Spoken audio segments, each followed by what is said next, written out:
Americans said is a one-off on the basis that this will prevent further use of chemical weapons?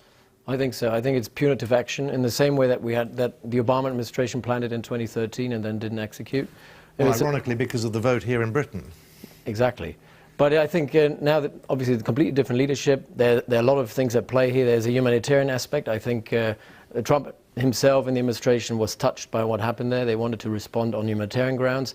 There's a strategic dimension to it. I think it's not a turning point per se, but we have to think about what's going to come after ISIS. So the entire US policy on Syria has focused so far on containing jihadist threats in the north. And now we're looking towards the next 6 months where ISIS might possibly collapse in Syria.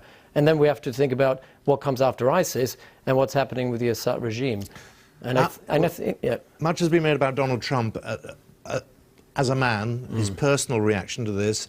There is no doubt that he has made a decision and acted swiftly. So the domestic audience will see that side of him. How much of that is behind this? Exactly. That's the third point. Apart from strategy, it is about domestic politics, about saying or showing I'm different from Obama. You know, here you had an Obama policy, a man who presented himself as a humanitarian, a liberal, who basically let these things happen and basically turned a blind eye. And here I am, Donald Trump, and I'm willing to take action and follow up and be a lot more resolute and show more resolve when it comes to signaling red lines.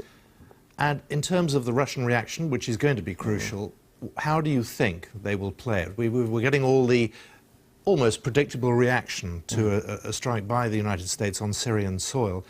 But will they take it for what it is, or will they want to be punitive in their own way? I think punitive to a certain extent. I mean, both sides know that they can't really escalate it beyond what the escalation that we're at the moment. So you can't, what's going on there is effectively a surrogate war. The Russians have their surrogates, the Americans have their surrogates. And we shouldn't forget that in the Manbij area, northeast of Syria, we have American troops working alongside local rebels, and we have the Russians as well working alongside the Syrian regime. You don't want an escalation, and that's the significance of basically cancelling this kind of agreement, is that you might run into certain areas.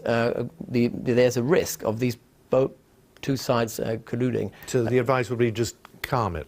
Yeah, it should be calm. The question is whether Putin will keep it that way or say, look, you offended me here, and how is he going to react to this? We don't know. But as I said, very limited possibility of escalation if both of them are relatively rational people, which I think they are to a certain degree. Dr. Andreas Krieg, thank you very much.